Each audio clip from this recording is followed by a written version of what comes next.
You know, a lot of these universities have gone in and broken these encampments up. Of course, we saw that at USC. We saw that at UCLA. This is one of the ones that has lasted a little bit longer. We even saw down in Long Beach, they were doing some stuff to that encampment. This is the one that has been down there for a while. And I believe, and I'll look this up, but I believe this is also the one where the Irvine mayor spoke out about the encampment at UCI. Saying that she hoped that that these guys essentially would be left alone and that there wouldn't be any large police response. She even cautioned people on the response of law enforcement when this encampment first happened. So obviously we're in a different situation now. Obviously things have gone from just being an encampment to, you know, the alleged kind of takeover of a building here, which is what has prompted this massive law enforcement presence. Now, there was also some information early on that the encampment, that some law enforcement had already tried to stop them from going into that building, that they had tried to kind of make that not happen, and they got overrun by the amount of people. Now, we are starting to see more of a skirmish line being set up. We had them kind of standing in that 4 group right there. Now you see them kind of lining the parking lot even more.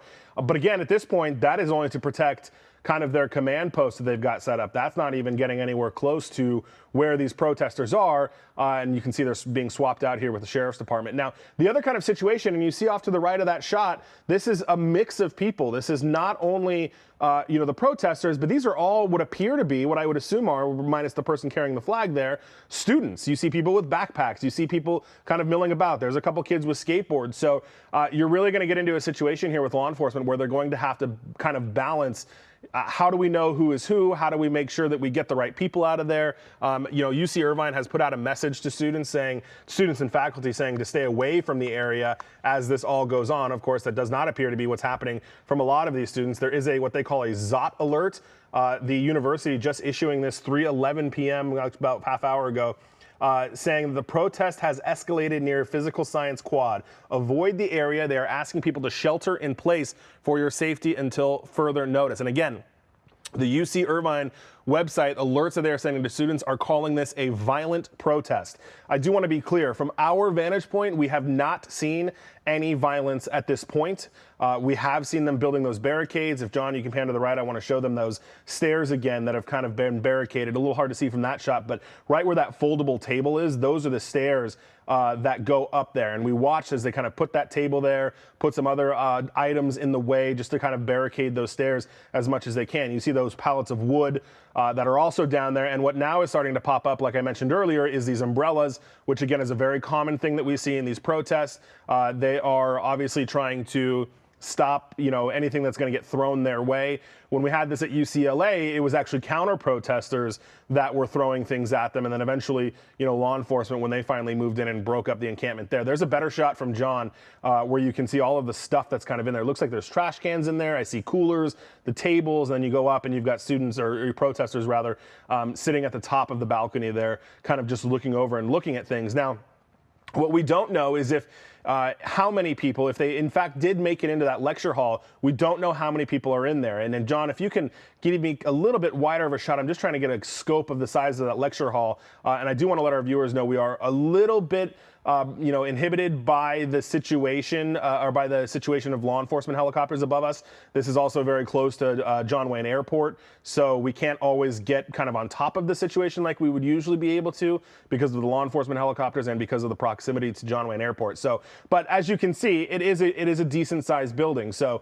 if there are in fact protesters that have gone in there and maybe taken it over, it is going to take law enforcement, you know, obviously some sort of tactical planning as well as time to be able to clear all of that out. There's a good shot of the encampment as a whole. You see all those tents, and you see up to the left there, and I can't tell, John, is that part of the encampment? No, there's like the wall right there. Okay, so it looks like on the outside of that, kind of on the top of the screen there, you've got, again, what appear to be probably a lot of just kids seeing what's going on, you know, doing exactly the opposite of what UC Irvine has asked them to do, which is stay away from the area and shelter in place. Again, UC Irvine calling this a violent protest. We have not seen any violence as of yet. We do know that the law enforcement, Orange County Sheriff, a whole host of different Orange County law enforcement stations are down there right now, you know, trying to come up with a plan and trying to figure out how exactly they're going to tackle this and how they're going to do that. And, you know, it looks like we've got some more people. You see the American flag there, kind of beginning to, yeah, John's kind of talking to me here, and it looks like that crowd may not be taking too kindly to the guy in the black. And again, this is also what you start to see. Not only do we have the protesters, allegedly, doing things they're not supposed to do, but now you've got people that want to come out and counter what's going on. And here we are in a situation where now all of these people have surrounded this guy. You've got 4 people with flags kind of holding them up in the face of this guy as he tries to get whatever message he's got across, which is clearly not vibing well with the people that are already down there. So you start to get pockets of these situations, and that's kind of, ultimately what kind of sparked off UCLA, although UCLA was a little bit more coordinated effort, it appeared. But here we go, starting to get some pushing and shoving, and this is exactly what's going to cause problems.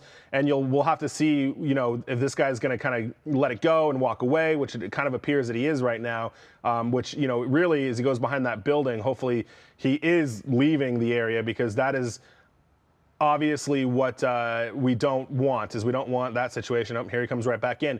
So how is police going to handle this? Are they going to let this play out? It's only one guy, and so far we haven't really seen the, I wouldn't call it violence, a little bit of pushing and shoving that went on, but you do see some people that almost appear to be kind of trying to direct traffic a little bit there, keep the area open. This bizarre mix of, students with regular business there, and this issue of, the protesters and all of that. Now, law enforcement, there you are, see them on the roof again there in the corner. We believe they're using a loudspeaker. And then as John pans down, law enforcement is kind of gathering with more force here, as you see all of those Orange County Sheriff's deputies now standing there. And again, they're wearing the helmets. They've got their batons. You've got law enforcement agencies from other neighboring cities and neighboring areas, as well as the California Highway Patrol. And I can tell you this materialized much quicker than we have seen kind of at the other universities, with the law enforcement really getting overhead, or getting in the area. We've got Orange County Sheriff's Department, Duke's helicopter. They are kind of down low dealing with this. And then you've got the California Highway Patrol that has another helicopter keeping eyes on things at a kind of a wider orbit there. And there's what we were talking about earlier. That's what those officers are bringing up, that speaker, to kind of make those announcements for the protesters. If they're going to make that unlawful assembly announcement, that's what they'll need to do it.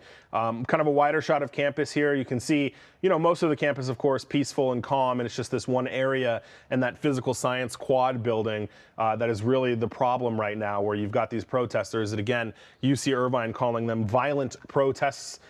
They say have been confirmed at or near the physical science lecture hall, is what they're calling it. The only really, I don't even know if you would call it violence, but we did see a little bit of pushing and shoving with one guy in there who apparently had a different message. Now, there you are. Those are the kind of demands that they've been doing all up and down the state, all over the country, really, as universities have kind of been thrust into the spotlight of this war between, Israel and Hamas and the people of Gaza, that a lot of people believe are being caught in the middle of this here. You see their demands. They say divest, disclose, delink, and reinvest. They want cops off campus there. You see number 6. Obviously, that is not what's going to happen today. The cops have been there, and they're there in force now. And you look down there and you see kind of what has become of this encampment, and you see all those new sleeping bags and tents and coolers. People have been essentially living here. John, I want to go back down to the parking lot if we can really quick, because it looks like the law enforcement, again, kind of bundling up another group there as they start to walk towards the campus. You've got them, kind of situated there, a couple of different groups. You've got this group that's walking towards those people in the tan uniforms. That's the California Highway Patrol that is getting in there. So obviously there is a very tactical situation down here. Orange County, one of the counties that we cannot hear at the desk. They are on encrypted radios to prevent anybody from hearing any of the communications that are going on down there. So from a tactical standpoint, we don't have a ton of information on exactly what they might be doing. But we do know, obviously, that they are there, and we do know that, obviously, they have requested a lot of mutual aid from the various law enforcement agencies down there in Orange County. Now, as this goes on, we are starting to see more and more people, and in fact, I think, John, correct me if I'm wrong, there are more people on the perimeter of this encampment than there are even in the encampment. This has totally drawn a big spectacle here on the campus, and you can imagine why. I mean, not only do you have, there's television helicopters up there, you have 2 law enforcement helicopters that are flying relatively low, but you've got this massive contingency of cops that have now kind of swarmed the campus. And in addition to that, the University of Irvine is also putting out messaging, letting people know that there is an incident over there at the Physical Sciences Quad. They're actually asking people to stay away, which again has clearly not happened as more and more people kind of get into this area here to see exactly what is going on. And right now, 3:40 in the afternoon. The first alert from the UC Irvine campus came out at 2:53 this afternoon, and that is when they called this a violent protest. And right now, we are just seeing law enforcement really kind of start to mobilize, get situated here, and you can see they're slowly starting to kind of move over. Now, originally, they had their skirmish line just in the parking lot there. Now we see them slowly starting to move over. This is another really good shot. You see those two people there up on the balcony, and again, there looks like there's even a rope on the stairs, John. If we can pan to the right a little bit, I don't know exactly what they're doing with that, but it looks like it may just be trying to hold up, some of that stuff that they're using to barricade: trash cans, coolers, foldable tables, all kinds of different things that they are using. And I don't know, and I'd have to look at the campus. Let me see if I can look at a map. If there is a secondary entrance to the lecture hall, you would assume a building that size that there probably is. And if that is, barricaded as well, or, there's a good shot of that too, if those buildings are connected over there, or exactly if the protesters are trying to block off both of these entrances, just one of these entrances, or exactly what is their plan is. And really what their plan is altogether. Are they hoping that, if they sit there long enough that their demands will be met, or, that's the classroom building. So there's a difference there. That classroom building right there is obviously, there's Orange County Sheriff's Department's Duke helicopter flying through the shot there. This is the lecture hall that we're talking about right there. And then above that is the classroom building. So the lecture hall is the one where they are saying this protest has what they call become violent, and where we believe that there may be protesters that have gone inside of that lecture hall there. So that's where the area is focused on right now. And again, there's not a ton of actual protesters in the encampment anymore. So it makes you wonder how many of these protesters are inside of the building, if any at all. But, clearly things are escalating here. You've got these guys that have now locked arms. I will say, though, unlike at UCLA, along the kind of fence line of the encampment, you had a bunch of the protesters doing what we're doing here and locking arms and trying to block everything off. These guys have not really kind of formulated that. It doesn't appear that that's their primary interest here. You've got that smaller group that like I said, set up those umbrellas and all of that and all of those kinds of things. Juan Fernandez joining us here at the desk. The anchor desk. Juan, lots of law enforcement down there right now. Yeah, no doubt, Mike. And we've been watching this unfold for the last few moments or so. And as you were saying earlier, this protest here at UC Irvine is one that we have seen at several universities here locally, USC, UCLA, and also around the country. Universities and protesters are asking them to divest any money, any donation to Israel to stop it, and they want the universities to be a little bit more transparent as to where any monies that go to Israel are going to. And just a short time ago, as you were saying, Mike, as you were reporting, something changed, right? This went from just an encampment, a protest where these students were allowed to stay on campus to is it on social media, Mike, where they're saying that this is now a violent protest? Yeah, it's actually on the university's website. They've got an emergency alert listed here, and they are saying violent protest confirmed at or near the physical science lecture hall, which is where we've been looking at. And this is, again, the large contingency. And here is, thanks, Cal, for pulling this up, but here is the alert from UC Irvine that's saying protest has escalated near the physical science quad. Avoid the area. If you are in the area, shelter in place for your safety.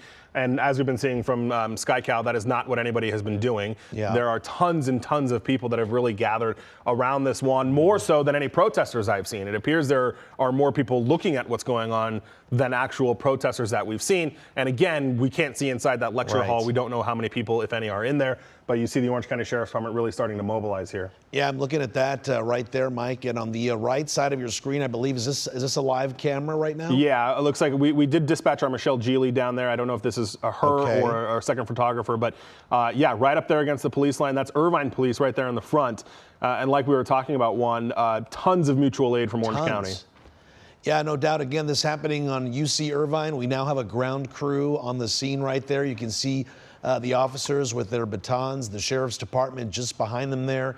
It looks like they may be preparing to go inside that lecture hall and break up what's going on inside. We still have no idea what's going on in there, but as you were saying, Mike, it looks like all the tents here are right around that lecture hall. They've started blocking the stairways up. You can see a lot of Palestinian flags there as well. And if we just, let's stay quiet for a second, maybe we can hear the camera that is there down on the ground.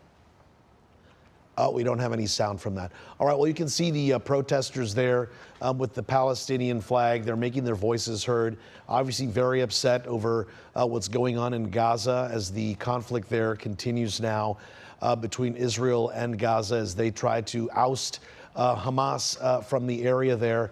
Mike was showing this shot just a little while ago. Those students arm in arm, they're just creating a human wall so that the law enforcement can get through. The umbrellas that we've seen at many of these protests as well. You know, Mike, what I'm curious about is, you know, who's in charge here? Who are these? What's the student leader? I mean, what changed all of a sudden, right? Well, right, and you know, one, just really quickly, there was, you know, they put out the people that are, you know, the students that are running the protest here, they did put out a kind of press release, if you will, today, talking about how today was important to them because there was a UC Regents board meeting in Merced. Okay. And they, you know, wanted that opportunity for the Regents to talk about what's going on, and that is kind of what led to all of this. Now, whether or not they were unhappy about what happened at the Regents meeting or what exactly prompted them to, you know, take what action they did today is what we're still, you know, trying to exactly work out. But, you know, this was, I'm looking at a note from the 13th that the chancellor put out, just kind of talking about what they, you know, are doing. And according to the university on the 13th, it said the students that are in the encampment have said they will not rejoin the conversation with the university until we end the normal administrative enforcement of university policies, which the university says, hey, look, we can't just throw out all the rules here. That's not how this works. You guys need to come to the table and talk. And according to the university, the students said that they won't happen. Letters of suspension were sent out on May 8th for people that are involved in this. And the encampment has been here since April 29th. And we know change is slow when it comes to the university systems. As you were saying, Mike, things just don't happen overnight. Demands aren't necessarily met right away. So this is a situation here that's been brewing over the last few weeks. And while USC calmed down and UCLA has calmed down, tonight the focus is on UC Irvine there, as you see a large presence of protesters as well as members of the Orange County Sheriff's Department, Irvine Police, all basically trying to figure out, I don't know if they have a student leader there that may be speaking with law enforcement to see if they can come up with an agreement here. But it seems like this lecture hall right now is the focus of all this. You can see the barricade that's up there by the stairwell. You can see the coolers and bags and all sorts of things that have been put in place there to prevent people from going up those stairs. And again, we don't know what's going on inside that lecture hall right now. What we do know is that just look at the amount of students there in our ground camera there, just who have gathered there to witness what's going on. You were saying, Mike, the university put out an alert saying, hey, stay away from here. This is a violent protest for your own safety.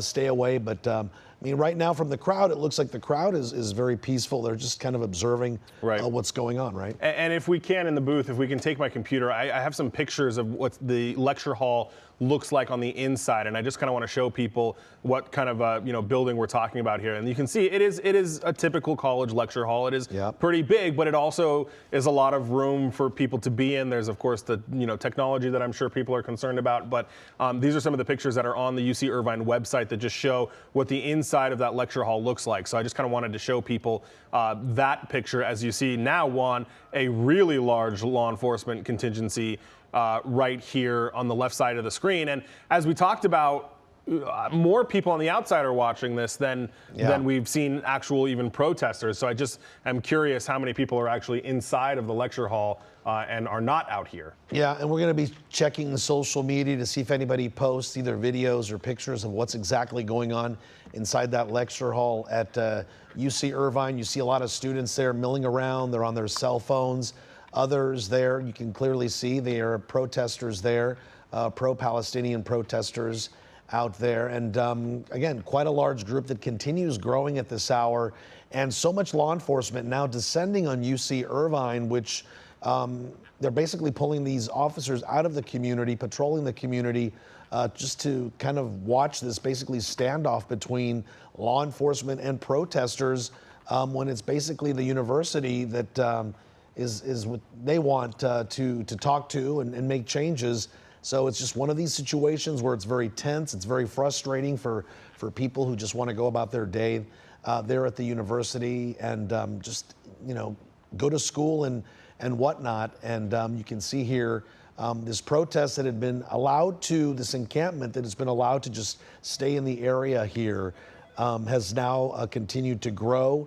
We have SkyCal on the left side of your screen there. On the right side, we've got our ground camera going through the crowd there. As you can see, just the focus on that lecture hall right there at UC Irvine. Somebody there on the bullhorn chanting to the crowds there. And again, what do they want? They want these universities to stop any donations to any organization or company that would be focused in Israel. They want all that money to be stopped because they're obviously against what's going on right now in the Israel-Hamas conflict. And we're seeing, different members of the community here, students of all, ethnicities here coming together to protest what's going on.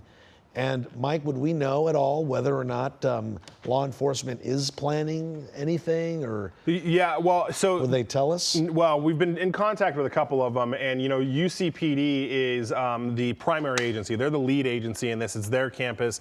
Unlike some of the other campuses, like for example USC, the UC law enforcement, they are full-fledged sworn law enforcement officers. They have a badge, they have peace powers, they have all of that. So because of that, they are the primary agency that is calling the shots here. But they have requested the mutual aid. So I've already talked to CHP, I've already talked to Irvine Police Department, and all they would be able to disclose to us is that they were requested by the university PD system and went, and that's what they did. And apparently, it sounds like they may have had some kind of heads up on this, heads up that they may be needed in this way, and they were kind of ready for all of that. As we kind of look in here at the square where these guys have been essentially living for the last several days, since April 29th is apparently when that encampment began. Not as, kind of large as some of the other ones that we have seen as you look at the Orange County Sheriff's helicopter fly through the shot there, but definitely enough to create some chaos here on campus today. And again, exactly what, what pushed them to do what they've done today, or was it the UC Regents meeting that didn't go the way they wanted it to? All of that is still kind of unclear right now. And of course, we are on the outside, as you see those students right there, kind of looking at everything, now starting to stand. And it looks like if these are people that are starting to protest, they are definitely a bigger number than has been there. It looked like, before there was a lot more kind of students that were around that area, less protesters, but again, a large contingency of law enforcement officers, more on the standby there. So you would think that at some point somebody that gets paid a lot of money is making a decision on how they want to do this and how they want to go in, and if they want to try to talk to these guys before they go in and get them to come out. Although the university said on the 13th, a couple days ago, that the group was no longer willing to talk to them unless the university essentially threw out the rules, which the university says that, of course, they're not going to do that. Now, on the other side of that, if you ask the protesters, they, of course, are going to say that the university is unwilling to do what they want, unwilling to meet their demands, and they don't think that they should be punished for their freedom of expression. But as we have talked about over and over again, freedom of expression stops at a certain point. Your First Amendment rights don't carry through unilaterally. There are limits to it, and it looks like we may kind of be approaching that limit with this today. And clearly, Mike, just in the 20 or so minutes that we've been on the air here, we have definitely seen that crowd of student protesters swell, and our ground camera definitely giving us a great vantage point as to what's going on there. There are people there right here with drums. There's the tents behind this young man there on the UC Irvine campus. And the campus letting people know, please stay away from this area. They're calling this a violent protest, yet we haven't seen any evidence of any violence happening here. But then again, we don't know exactly what's going on inside that lecture hall, whether or not they've had a chance to see what's going on there. And it seems like most of the protesters are outside. Once inside the lecture hall, they would be away from our cameras, right, Mike? So right, 100%. And there was a portion of this. Again, they put out the first alert at 2:53 p.m., which is roughly around the same time where we started hearing of things, maybe a little bit before that. Yeah. So what we don't know is, was there a violent aspect of this that kicked this all off? There was, social media is all over the place, but there was some kind of chatter about law enforcement had tried to kind of slightly move in to stop them from going inside, and that didn't really work out. So I don't know if that's what the university is considering violent, if that is what, why they're kind of reacting to it this way. But clearly something escalated, something happened that prompted a really massive law enforcement presence. And before I think you got out here, we did see officers on the roof of the adjacent building setting up a speaker to possibly be able to give those dispersal orders, those unlawful assembly orders, which would have to be given. And there you go, John's looking at it right there on the left side of your screen. Those are the officers on the roof there that we saw setting up a speaker to give those unlawful assembly orders, which would then allow them to kind of move in and break this up if that's their plan, if that's what they want to do. But I do have to say, though, we've not seen, maybe they're doing it over the phone, but we've not seen any law enforcement go up to any of the protesters. It doesn't appear, at least from our vantage point, that there's been dialogue between protesters and law enforcement. But, again, there's so many different facets of this. They could be on the phone with somebody. It's kind of hard to tell, as you see our Michelle Geely there getting on scene now as well. Yeah, we see her right there. Right there. You see her right in the middle of our shot here. She'll be able to speak to students and protesters here. And you were mentioning that time of 2:53, so we're now 1 hour in, so you can see how quickly the word can spread. These students also using social media to alert each other as to what's happening there on campus. And these all look like students, right? Yeah. The issue with UCLA and USC was whether outside protesters were coming in to mix in with these protesters. Right now, it just looks like, for the most part, it does look like these are UC Irvine students. Yeah, at least from the exterior of the encampment. We don't know, if people have mixed in with the protesters on the inside there, but at least from the exterior. I would be remiss if I didn't point out how fast law enforcement got here compared to what we saw at UCLA. At UCLA, we saw violence for hours before we saw law enforcement get there. In this situation, if UC Irvine's calling it a violent protest at 2:53, less than an hour later, wow, look at that one. There are tons of people in the windows and on the balconies looking down at exactly what's going on. So, this is going to be challenging for law enforcement. They've got so many people that really are not connected to this at all that are now in the mix of this. Yeah, and you also have to wonder, sundown will be happening in a few hours or so. If they can't wrap this up, the evening hours always feel a lot more tense, a lot more just worrisome for protesters and for law enforcement alike. It's difficult to see things in the darkness there. And you can see just the amount of people who are here on scene. And when we get to KCAL News at 4 o'clock coming up in just a few minutes or so, we'll hopefully have a chance to speak to our Michelle Geely, who's down there on the ground. And we're going to keep hearing the same stories we've heard with all these protests. These students want the university to become very clear, to let them know where any monies that may be going to Israel, if they're coming from the university, they want it stopped. I was watching one of these protesters as well say that they want police off campus, which obviously that's not going to be the case, what's happening there. And we're continuing to see Michelle make her way through the crowd there, just making it past those Orange County Sheriff's deputies. So a lot going on here, and we're going to continue monitoring this.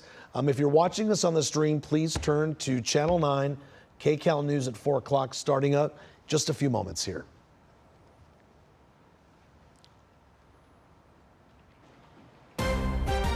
And we begin with breaking news here at 4. Police have been called in as a protest on the campus of UC Irvine has gotten out of hand. Sky Cal is over the scene now, and assignment editor Mike Rogers has the latest from the desk. Mike. Yeah, Juan and Amy, we've been watching the situation for at least the last 40 minutes or so. 2:53 this afternoon, UC Irvine said this was a violent protest. What you're looking at here, the live pictures from Sky Cal, as at the Physical Sciences quad, and what we believe inside the Physical Science lecture hall, as Sky Cal zooms in there, is potentially a group of protesters that has made their way in. You see a group of them standing out here, helmets, gas masks, they've got umbrellas down there, which is common during these types of protests. And look right there, they have barricaded the stairwell up into that Physical Science lecture hall. You see a table, there's trash cans, a cooler, all kinds of different things, even a rope trying to hold it all together. And then you look up even further and you've got people, we've seen them standing there for a while now on the balcony. Now, again, UC Irvine calling this a violent protest. Since we have have been here, we have not seen violence on the campus. Right. Doesn't mean that something didn't happen prior to our arrival, but since we have been here, we have not seen violence that UC Irvine is describing. In the parking lot here, massive amount of law enforcement. We've got UC Police Department. This is their jurisdiction, so they are here first, obviously. They've requested the help of the California Highway Patrol, the Orange County Sheriff's Department, Irvine Police Department, Newport Beach Police Department, Laguna Beach Police Department. Really, any law enforcement agency in Orange County is now has a presence here at the UC Irvine campus. And again, we've not seen them move in. We've seen them form these big tactical groups here. We've seen them set up kind of skirmish lines near their parking lot here. But as of this point, we have not seen them move onto the campus, onto the quad area rather. And I do want to ask John if he can pan up to that rooftop. We also saw officers on top of the roof here setting up what we believe to be a speaker so that they can, there you see them right there, so that they can give messaging to the protesters that are below, potential dispersal orders, things like that. Guys? Yeah, it looks like we're going to be in for a long night here on the campus of UC Irvine. Mike, thank you. And despite what you're seeing right here from SkyCal, protesters have been camped out for weeks now on UCI's campus. Yeah, they've been negotiating their demands with university officials. KCAL News reporter Michelle Geely is live on the ground with the details on the tense situation. Michelle. That's right. It was about 1:30 this afternoon when the news media was told to come to this encampment site here on the UC Irvine campus. This was the UCI Divest Coalition that was having an event. They called it a powerful gathering, and they were asking for students and community members to unite here on campus. They said the focal point of this event at 1:30 was to ask or demand that the university drop student suspensions related to the encampment. There was news several days ago that some of the students involved would be suspended, and also to divest from anything associated with Israel. Now, then about an hour later, and we were on another story in a different part of the county, I received a text from a different law enforcement agency indicating that there was now a multi-agency call out. And as we were driving on the 405 freeway, we were passed by dozens of law enforcement vehicles, lights and sirens, flashing, and they were speeding ahead to get to the campus. And here we are now. You can see the Orange County Sheriff's Department is here, Irvine Police. We've seen Los Alamitos, La Palma, Brea, Tustin. There are dozens and dozens of agencies here and officers. There are also hundreds of students here. Presumably these are UCI students who've gotten out of class or are making their way through campus. They've got their phones out, they're recording all of this. And just beyond where those deputies are is where the encampment is. And we made our way up there, but there's a blockade of students around the encampment, so we really couldn't get our way through. Now, I did just talk on the phone to one of the university spokespersons, and he said that he could not confirm whether any of the buildings here on campus have been occupied by the protesters. So we haven't been able to confirm that. And frankly, it's difficult to see because as you look up in the stairwells and up into the windows, you see all kinds of students. So it's unclear whether those kids, students have been in class and have come out to check this out, or they're on their way to class. There's just so much commotion around here that we haven't been able to sort it out yet. But it is peaceful, I'll tell you that. There are people waving flags, people with bullhorns, but we haven't seen anyone by any stretch being taken into custody or moved in one direction or another by law enforcement. And we're going to certainly continue to monitor all of this for you here at UCI. All right, Michelle, we'll get back to you and Mike Rogers on the desk a little later here at 4 o'clock. And now at 4, safety concerns after a string of violent incidents on Metro. Riders are on edge and local leaders say something has to change. The latest violent incident happened in Encino, a homeless man allegedly attacking a bus passenger with a wrench on Tuesday. LA Mayor Karen Bass is talking about the problems as Metro passengers demand more protection. KCAL's Jeff Nguyen has the story from downtown LA. Cell phone video captured this man waving a knife at a Metro bus stop last week. Ramondo Taylor says moments later, the 210 bus arrived at Hollywood and Vine. He got on the bus with a knife, and then the bus driver said that you need to put your knife away. And I thought, okay, that's kind of weird. So he got on the bus. Metro says it's unclear from the video whether the man got on the bus and says in a statement, our customer code of conduct prohibits weapons on Metro vehicles or in Metro facilities. A person who violates our code of conduct can be subject to fines and other penalties. Clearly there is a spike. Clearly we will aggressively address that. LA Mayor Karen Bass, who's the chair of Metro's board, says she plans to introduce a motion to address the recent spike in violent incidents, some of which deadly. Calling for an increase of patrols, increased visibility on the buses and on the trains. I see violence all the time. Taylor also recorded this video of a man smoking out of a glass pipe at a Metro train station recently. Open drug use is not okay. The mayor says even though ridership has been up and the latest crime stats are actually down overall, safety concerns cannot be ignored. A number of riders say they want to see more policing when it comes to people who don't pay to get on buses and trains. Do you think fee enforcement will help to reduce crime? Yes, it will, because it's going to deter people from hopping on the train to do other activities. But riders say they see very little enforcement. My office will enforce the law. 10 being the safest, but right now I'm at a 7.5. I feel like with these current attacks, it has put me on a higher alert. The mayor is expected to introduce her motion, which includes increasing patrols at Metro's full board next Thursday. In downtown Los Angeles, Jeff Nguyen, KCAL News. Well, the former interpreter for Dodger star Shohei Ohtani will be back in court soon to plead guilty to bank fraud and other charges stemming from the gambling scandal. Now, on Tuesday, 39-year-old Ippei Mizuhara entered a not guilty plea as a formality. Mizuhara is accused of stealing $17 million from Ohtani to cover gambling debt. Prosecutors say Mizuhara has accepted a plea deal. He's expected to enter that guilty plea June 4th in Santa Ana.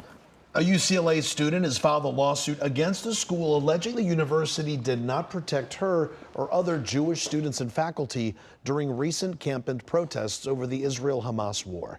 The class action suit was filed in LA Superior Court.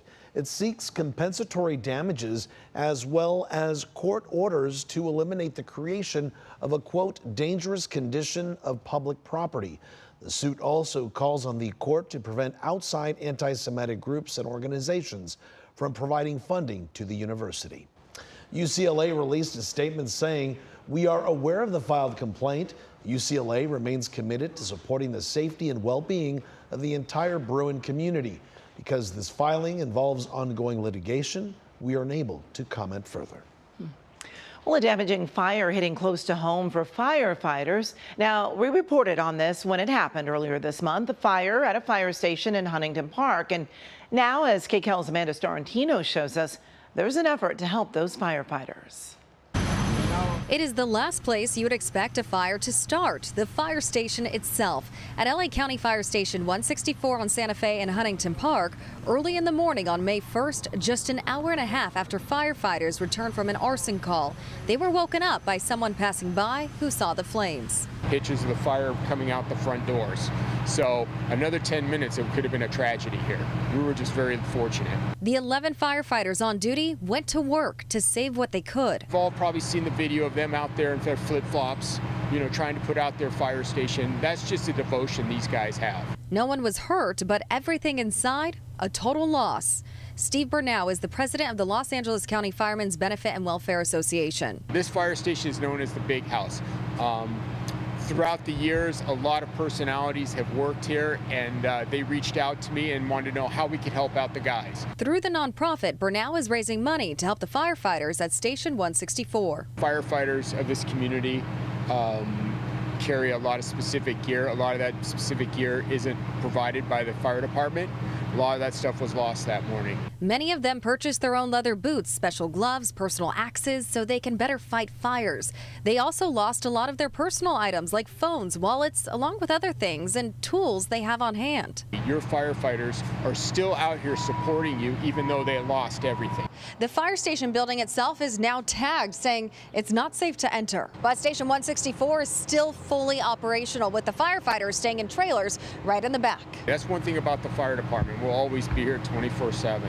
Even though the 33 firefighters who work here lost almost everything, they continue to be ready around the clock. Who do you call when something goes wrong? You call 911. The fire department shows up. We can't just abandon these people. Which is why Bernau is now asking the community to step up to help the firefighters of Station 164, despite their own tragic setbacks, who have not backed down to keep their neighbors safe. In Huntington Park, Amanda Starantino, KCAL News. Coming up, the moments before tragedy struck. What we are learning happened just before a cargo ship slammed into a bridge, causing a catastrophic collapse. And I'm assignment editor Mike Rogers at the desk. Protests at UC Irvine have escalated. There is a large law enforcement presence on the campus. We've got SkyCal overhead. We're going to check in on the situation after the break.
We continue to follow breaking news here at 4. A heavy police presence on the campus of UC Irvine, where a protest is happening right now. SkyCal is over the scene now, and assignment editor Mike Rogers has the latest from the desk. Mike, what are you hearing? Yeah, Amy and Juan, I just got off the phone with the UC Irvine public information officer who really wasn't able to share a ton of information other than that he does believe a dispersal order was given and that 4 research buildings surrounding this quad have been placed on a lockdown. Now, UC Irvine called this a violent protest. I asked what that violence was. He could not give me an answer at this point. They're still trying to figure all of that out. They say they are also trying to determine how many, if any, of these protesters made it inside of that lecture hall. That was some information we had heard at first. Now, you see the large law enforcement presence here. Again, that's from all over Orange County Sheriffs, UC Irvine PD, you've CHP, all kinds of folks down there. That's the stairwell that they've barricaded up into that lecture building, some of the protesters here. But what John and I, who is in SkyCal tonight, have noticed as well is that the protesters have actually moved closer to that contingency of officers as we start to see people running around there, but have moved closer to those officers. So the deputies and the officers here kind of were alone, and then now you have the group of what appear to be protesters have walked right up against to where their skirmish line is. So, of course, in the mix of all of this is normal, everyday students that are just on the campus that have also mixed into all of this, doing exactly the opposite of what UC Irvine has asked them to do, which is to shelter in place and leave the area. Our Michelle Gilly is on the ground down there. She is gathering some information. We'll check in with her in a little bit, but guys, for now, we'll send it back to you. All right, Mike, thank you. New information about that cargo ship that destroyed Baltimore's Francis Scott Key Bridge. The House Transportation Committee held a hearing today on the ongoing investigation into the collision. The National Transportation Safety Board released an initial report on the crash that killed 6 people and severely disrupted Baltimore's economy. The report reveals about 10 hours earlier, before leaving the port of Baltimore, there were 2 other power failures on board. Now, the first, when a crew member mistakenly closed an exhaust damper during maintenance work, and that caused the engine to stall, knocking out the power. And then the second, because of insufficient fuel pressure.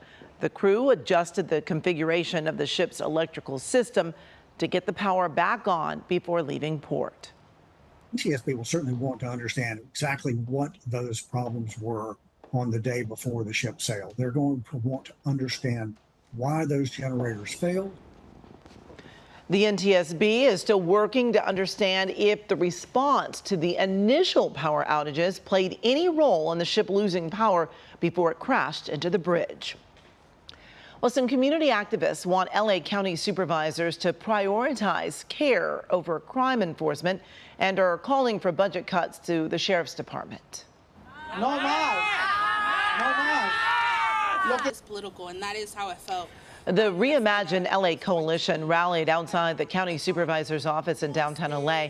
They say the current proposed budget has the county spending $1,200 per resident. Of that amount, they say more than $400 per county resident goes into the general fund for the Sheriff's Department. By their estimates, that's 1 in every 6 county dollars going to that department. And we cannot continue to pour billions into systems that perpetuate harm and violence. We cannot stand idly by while our youth are incarcerated in facilities that violate the most basic standards of human decency. We cannot accept a budget that prioritizes punishment over rehabilitation and incarceration over community investment. Felt this way before too. Well, they're also demanding the closure of the Men's Central Jail, the funding of community mental health beds, and an annual $900 million budget for Care First community activities. Well, right now, many high school seniors are planning the next chapters in their lives. Well, one industry where the Labor Department says there's a hiring boom is in construction. KCAL News reporter Rena Nakano takes us to a youth build competition, which hopes to inspire the next generation of construction professionals. Earplugs in, hard hats on. The parking lot at Golden West College in Huntington Beach turned into a massive construction zone. But these aren't professionals, they're teenagers. Whether you want to be the doctor or nurse that works in the hospital, whether you want to be the contractor that builds a hospital, all of that is needed for us to be able to continue to move forward as a society. Teams from more than 40 local high schools and community colleges participated in the 2024 Design Build competition. The goal, get hands-on experience, meet mentors, and build a stellar structure. Pretty traditional style truss. Cyrus Sapien is the junior superintendent of Fontana High School's Shed Build. His team is coached by former union carpenter, now teacher, Lamar Hanger. When they turn 18, they've been offered a great union job with great pension, a medical, dental, and vision. That's exactly what the industry needs. The Associated Builders and Contractors predicts that in 2025, the construction industry will need to attract more than 450,000 new workers on top of normal hiring to meet industry demand. There are college opportunities, there's direct hire opportunities, there's apprenticeship opportunities. In the meantime, students here experience all aspects of the job, from design, construction, even safety and cleanliness. So what happens to all of these structures when they're done? Well, the good news is nothing goes to waste. They all serve a purpose. And we're building a chicken coop for our culinary department. We're making a spiral announcer tower. Currently constructing a shed for our boys and girls tennis team. We're making a playhouse for little kids. At the end of the competition, judges interview the students and inspect their builds to see who gets scholarships and bragging rights. Fontana High School. Sapiens' team won Best in Show in the shed division. Instead of entering the field right away, he plans to attend college, but he says he found his calling at the competition. This is a perfect opportunity to go to, the industry of, some type of engineer, architecture, industrial architecture, environmental architecture. In Huntington Beach, I'm Rena Nakano, KCAL News. Oh, What a gift to learn how to build, right? Yeah, such a cool program, and I love all those projects that they're doing too. Yep. Well, midweek May gray, not a whole lot of sun out there today. That's right, Alex. You know what, Juan and Amy, the clouds really stuck around a little longer than we wanted them to, right? And you know what, we're actually picking up a little bit of activity this afternoon and rain activity, possibly even a thunderstorm too. We are detecting some lightning strikes from our live radar as we zoom you in, especially over the Antelope Valley, right along the border of Los Angeles County and Kern County, right near Lancaster, just north of Lancaster and Rosemont, and areas to Tehachapi too. So we're seeing some cumulus buildup this afternoon. Why is that? Well, we've got an area of low pressure. This storm system is cut off from the jet stream. We've got some instability in the atmosphere that is bringing us some showers. We did forecast this, that slight chance of showers. That is going to continue over the next hour or so. Once the sun goes down tonight, the chance for showers will diminish. May gray is really the main headline. This is really what you need to know, as we will continue to have the night through morning low clouds and fog, afternoon sunshine, and yes, it is possible that we see a little bit of drizzle as we head into tomorrow morning. So you might need to use your windshield wipers as you are heading into work tomorrow morning. Okay, let's go to 11 o'clock tonight. We're seeing those clouds start to fill in along the coastline, pushing inland as we head into early tomorrow morning. Again, the chance for some drizzle, especially across some of our foothill communities, but rest assured the clouds are expected to clear to a mostly sunny sky as we head into the afternoon hours. A quick breakdown of your 7-day forecast here. We've got low 70s for you, not just tomorrow, but as we head through this weekend, slightly cooler by Monday. And again, we will continue to see those low clouds, fog with some drizzle in the morning hours and sunshine in the afternoon. Back to you. All right, Alex, thanks so much. Still ahead, a bride's sister wrangles a slithery wedding crasher during cocktail hour. The unforgettable moment just ahead. So this is like borderline reporter torture, but I'm talking about something really creepy and crawly that lives underground today, and those are earwigs. You'll find them everywhere, AKA pinchers. You see them? They're gross. So why are we seeing so many of them? We'll let you know coming up.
Erica, smile at least. Come on. Brave Erica, right? Oh, Erica Rodriguez, who's now nicknamed the Snake Wrangler by family and friends. She almost upstaged her sister's wedding in Arizona that was crashed by a large gopher snake. Erica took the snake, which is not poisonous, to an open area and let it go. Why isn't that girl scared of anything? That was me that said that in the video because she has always been this way. Had snakes as pets as a kid, and I was watching Steve Irwin all the time. Oh my goodness. Erica has become a bit of a social media celebrity after the incident. She's even received some marriage proposals. Look at her smiling there. Oh. All right, the federal legislation governing artificial intelligence is another step closer to reality. A bipartisan group of senators today announcing a blueprint for addressing AI. The move is designed to shape how congressional committees move forward in regulating AI in bills in the future. The roadmap calls for billions of dollars in government spending to accelerate AI research and development. It also includes proposals to create a national data privacy law that would give consumers more control over their personal information. Well, a group of TikTok creators suing the federal government over the new law that could lead to a ban of the popular app. President Biden signed the legislation last month that requires TikTok be sold or be shut down in the U.S. The group claims the law would keep them from creating and sharing expressive material through their chosen publisher, as well as viewing content from other users. All right, coming up here at 4:30, bogus sellers. Yeah, scammers looking to cash in on the weight loss drug craze, how they're luring in vulnerable customers. And we continue to follow breaking news right here at UC Irvine, where people have been called in and police have been called in to handle a massive protest on campus.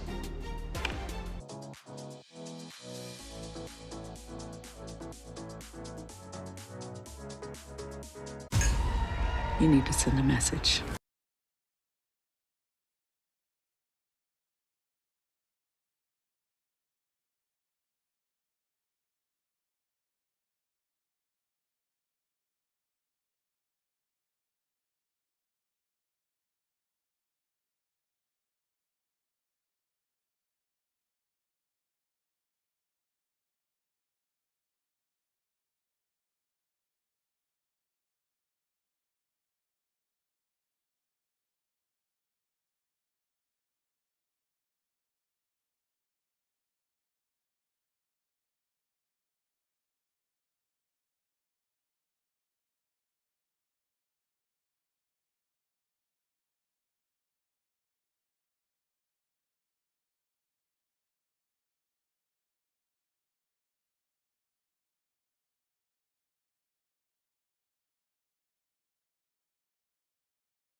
And back to our breaking news here at 4:30. The tense scene unfolding at the UCI campus. A big police presence at the encampment there. Yeah, protesters have been camped out for weeks now. They've been negotiating their demands with university officials. KCAL News reporter Michelle Geely is there live. And Michelle, how is it looking? It seems like the deputies are moving in now. Are they moving? Yes, this is the first movement, Amy, that we have seen since law enforcement arrived here. You can see dozens of officers from a multitude of agencies. I see gang units from Garden Grove, Fountain Valley Police, the Orange Police Department, Orange County Sheriff, Fullerton PD. They are starting to move closer to the encampment, and what they're doing is they're telling people, students as well as protesters, to get out of the way. And a few minutes ago, there was kind of a scramble, and a lot of the people who we believe are students just here on campus attending class or taking a look at this kind of ran out of the way, and that seems to be the tack right now that police are taking. They're going through the bushes in some cases to inch their way closer to the encampment, which has taken over this physical sciences area. I should tell you that there were a couple of the protesters on the second floor of the physical sciences lecture hall, and they announced that there was no one in the building, that it's been locked, and they said, we wanted to negotiate in good faith with the chancellor, but our students, meaning protesters, have been suspended. So they seemed to intimate that they had taken over the physical sciences hall. Across the way is Crowell Hall. I tried to get in there. I saw several students inside. The doors were locked, but there was campus security there, telling me that no one was going to be allowed inside. But there were students inside of that building. I could see them there. So what we don't know is what law enforcement plans to do here. The protesters have now put up some barricades, some plastic barricades, and they're standing behind it. You can see Tim Kimball there getting shots of that area.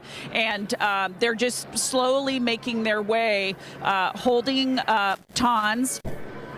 We see that they have less than lethal, obviously, apparatus on their persons, on their bodies, but nothing has been used. There has been no violence. There are a lot of protesters on megaphones and kind of shouting, but that's the extent of it right now. Yeah, we're definitely seeing it there, Michelle, and as you continue to monitor that situation, we'll get back to you a little bit later. Thank you so much. All right, now here at 4:30, spring is here, and so are those pesky earwigs invading SoCal.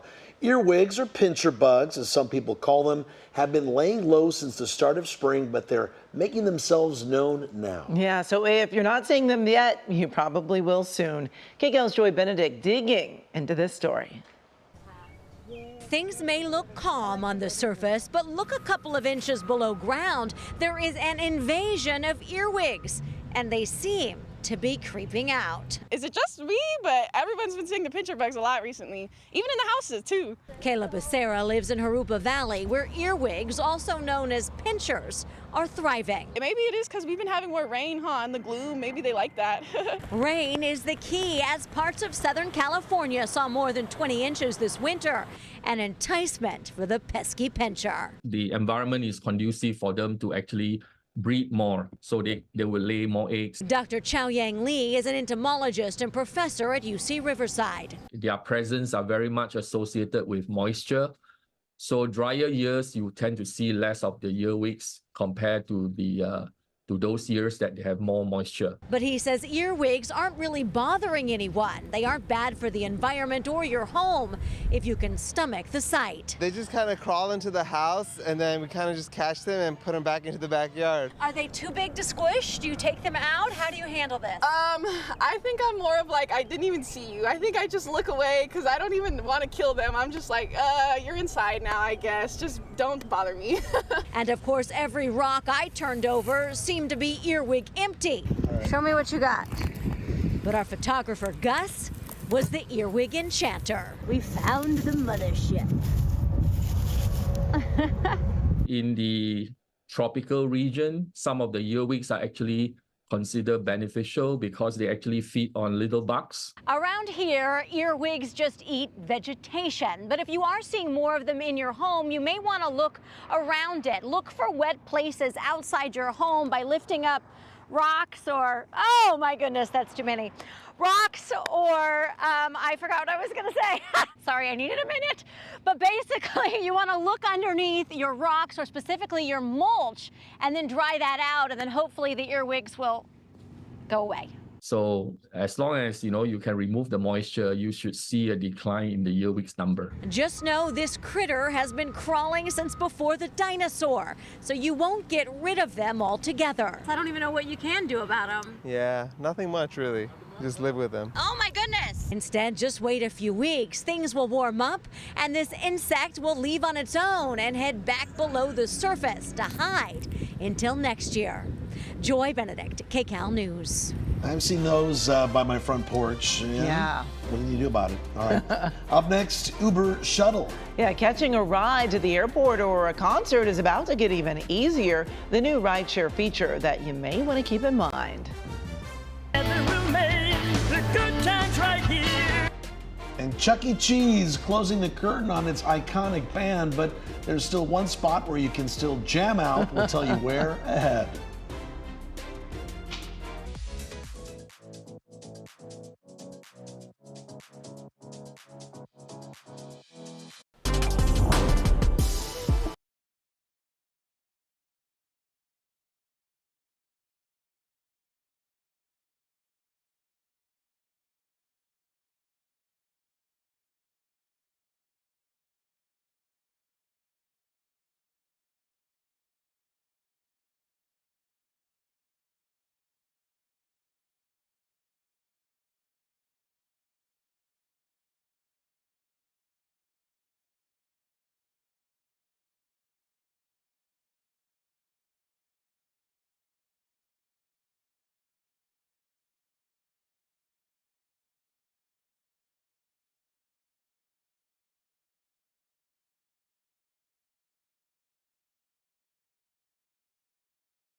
Scammers are getting in on the weight loss drug craze using social media sites like TikTok to rip people off. There are videos on social media that offer drugs like Ozempic without a prescription. Supposed testimonials from clients claim the drugs have helped them lose weight. But when the Digital Citizens Alliance group ordered the drugs from TikTok, they never received anything. Experts say customers duped by the ads can be harmed in more ways than one. So it was not. One is that you'll be defrauded. Two is that you'll get drugs and they'll be counterfeit and be harmful. And three is you'll actually get Ozempic, but not using Ozempic under a doctor's care can be dangerous. A TikTok spokesperson says the company has removed accounts that violate its guidelines.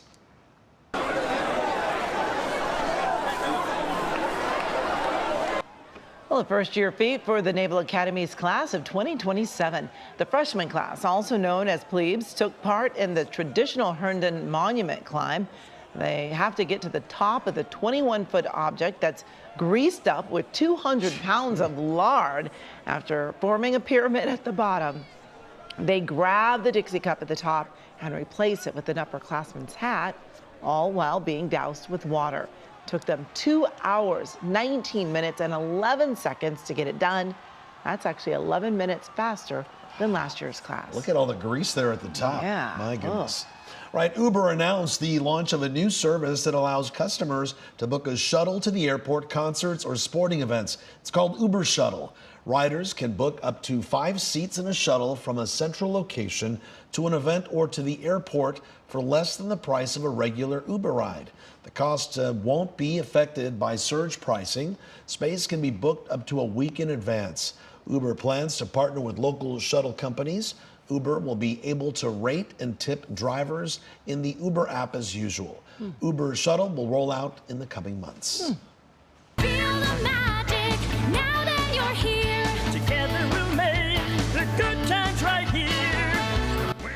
Chuck E. Cheese doing away with Munch's Make-Believe Band. That's the animatronic group that has been a staple at the Chuck E. Cheese pizza and arcade chain for 4 decades. The mechanical animal band will be phased out from nearly all of the chain's 400 U.S. locations. The good news, though, is that the only location where the animatronic band will remain is right here in Northridge. In all other restaurants, the band will be replaced by giant TV screens, digital dance floors, and trampoline gyms. Still does not compare to the original band at Chuck E. Cheese, right? All right, still ahead here at 4, could roller derby be making a comeback in SoCal? We'll speak to a legend of the sport, hoping to get things rolling. I'm Jim Hill live at the Pyramid down in Long Beach for WNBA action. It's the Sparks tonight going against the Atlanta Dream. We'll have a preview of tonight's game and a lot more when I come back in sports. And I'm meteorologist Alex Biston. Is the May gray here to stay? We will talk about when we will see the sunshine, what to expect for the weekend ahead. That's all coming up in your next weather forecast.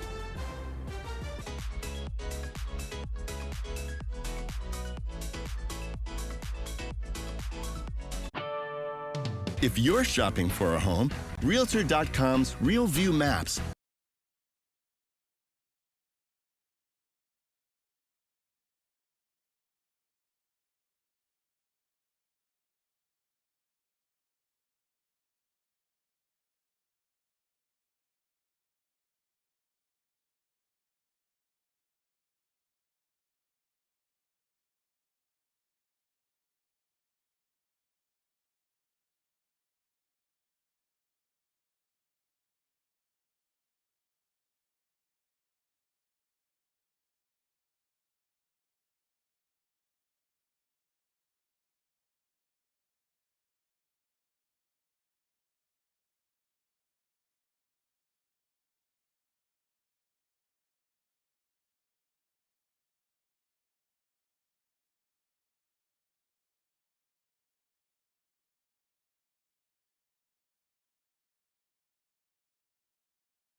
A classic sport could be on the verge of a rebirth. We're talking about roller derby. Yeah, KCAL's Jasmine Veal caught up with one roller derby legend in Venice and learned about his passion for the sport. Larry Lewis doesn't skate as often as he used to. How old are you? 73. You started when you were how old? 12. I started training at the age of 12. But when he did, he was among the best in the roller derby world. It was a passion that I didn't know I had. He started skating professionally when he was barely 18, inspired by some of these skating greats. And when I saw roller derby, it just interests me. I just had to try it. In '66, I was put on the LA T-Birds. Now he's on to something new, training the next generation of skaters with the launch of Extreme Roller Derby based in Southern California. The excitement, the speed, the knocking around, believe it or not, the falling. Here at the Venice Oceanfront Walk, Lewis found his first recruit, skater Sandrine Mallory. My name is Larry Lewis. And your name? Sandrine Mallory. Pleasure. You should come and audition for us. Mallory, who's been skating since 2021, says she is open to the idea of trying out for one of the teams.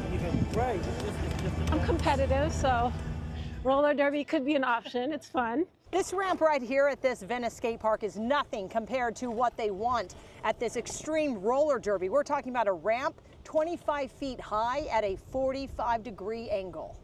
So I'm scared of heights, but I'm an athlete and have been my whole life, so I like trying new things. Skaters will train for 6 months before the first competition next year. Oh, T-stop. I can T-stop.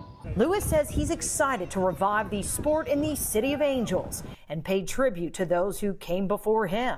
As he creates this new generation of skaters he hopes will make history. In Venice, Jasmine Veal, KCAL News. And if you're interested, open tryouts will be held in the coming months. Wow. Well, the Caitlin Clark effect has more eyes on women's basketball than ever before. Her pro debut last night was the most watched WNBA game in 23 years. Can you believe it? And tonight, the Sparks open the 2024 season at home. Jim Hill live in Long Beach now with more. Jim? Juan and Amy, thank you very much, and welcome to the Pyramid here in Long Beach, California, for a new era of Sparks basketball begins this evening. The Sparks tip off the 2024 campaign here in Long Beach against the Atlanta Dream, and this is going to be a lot of fun. That is for sure. The Sparks have really rebuilt their roster through the draft and trades in an effort to snap a now 3-year postseason drought. 2024 rookies, second overall pick Cameron Brink, and 4th overall selection Rickea Jackson both make their regular season WNBA debuts this evening. And after being projected to finish in 10th place in the league, this group is out to prove a lot of critics wrong. The grit, I think that's something that people are going to notice about us. We got a lot of people that are dogs on our team, and each game I think you're just going to see a better version of us. Ray, what's our hashtag? Hashtag get in with us. Yes. You know, we're just fun and we really just are enjoying each other and playing with each other. So I think it's going to just be fun to watch as well. Meanwhile, the first 2 Sparks home games are here in Long Beach, but then the Sparks will head to the more spacious Crypto.com arena for the next 3 home games. That includes Friday, May the 24th, when they host #1 overall pick Caitlin Clark and the Indiana Fever. With me now, Sparks head coach Kurt Willing. Kurt, this is, I can just feel in the atmosphere there's a great deal of anticipation this evening. Yeah, exciting time as we get the season started. Women's basketball at an all-time viewership. Really excited to be down here in Long Beach with our fans in Long Beach. A sellout tonight to get our season underway. And this is going to be a very exciting game because I know you're really interested in seeing how your players react. Yes, look forward to our young players, but we have veterans also in the starting lineup. So looking forward to a very short training camp to see how it's all going to come together. Might not all be perfect tonight, but we're excited to get the journey underway. You said may not all be perfect tonight. Does that talk about the rookies and maybe some of the nervousness that they may have? Yeah, there's going to be nerves out there on the floor. A lot of first-year pros, second-year pros up and down our roster, but we're excited about what we're building. We love the culture that's in place. We've been really sharing the ball in practice, but the shortest training camp in the history of the league. So it's fun to get going, but we still have a lot to do over the course of the season. What's the most important thing you want your team to remember this evening? Play with a lot of heart, play with energy and emotion, and no quit tonight against a very talented Atlanta team. It's going to be a lot of fun watching. I know you can hardly wait. I'd love to hear your pregame speech. Yes, you know, thinking about it all the time. Probably not big Newt Rockneys tonight. Let's get out there and play against someone other than ourselves. Yeah, fire and brimstone, that is for sure. The Sparks in action, and of course we'll have another live report for you coming up next hour. Reporting live from Long Beach, I'm Jim Hill. Back to you in the studio now. All right, gentlemen, thank you very much. And well, despite those cloudy conditions we've seen this week, more sun is definitely in our near future. At least we hope so. And I was going to say, I am hoping that Yes. we see some more sunshine and a little warmer temperatures, Alex. It's a little cool out there this afternoon. Right. And you know what, Juan and Amy, it is all about the microclimates. If you want the warmth, you will want to head inland. If you want the cooler temperatures, well, you'll want to stay put at the coastline because that is where we are feeling temperatures in the 60s. Meanwhile, inland temperatures rising to the 80s, some spots in the 90s. I want to show you the radar because we are picking up some light showers this afternoon in areas like the Antelope Valley, right along the San Gabriel. So we're seeing that activity right between Kern County and Los Angeles County. Our radar was even picking up some lightning strikes earlier this afternoon. So this is just right along the 5 corridors. You make your way up through the Grapevine. So we forecasted this earlier today. We said the slight chance for showers across our mountain and some desert communities, and we're seeing a little bit of that this afternoon. Most areas, though, dry. And we look live over Blue Ridge, and yes, we're actually seeing a little break in the clouds, seeing a blue sky out there, but a lot of areas saw the gray really continue through the afternoon hours. That May gray, if it is anything, it is persistent, right? We've got that increase in onshore flow, so it is quite gusty this afternoon in areas like Lancaster, through the Antelope Valley, the deserts, the Santa Clarita Valley as well, the Inland Empire, and Palm Springs. Here's the good news, though. Winds below advisory level, so I don't have wind advisories for you. Temperatures so far this month have been below average, and today downtown Los Angeles topped out well below average in the upper 60s. So the last time we saw about 67 degrees was the first Saturday of the month. So only one day above average. Want to break down the next 7 days for you. Temperatures in the 70s. We'll continue to see the night through morning low clouds and fog. Afternoon sunshine. Temperatures dropping a few degrees as we head into the start of next week. Back to you. All right, Alex, thank you. There is lots more news ahead at 5 on CBS Los Angeles, Channel 2. Pat Harvey joining us now with a preview. Hi, Pat. Hi, Amy and Juan. Ahead at the top of the hour, we are tracking the breaking news at UC Irvine as police in riot gear face off with protesters. Our live coverage continues at 5.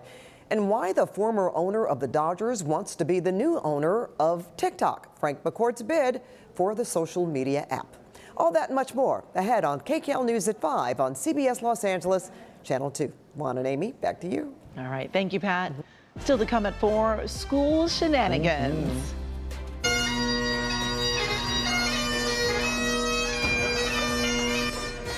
Students leaving on a high note when they play an epic prank on their principal ahead of graduation.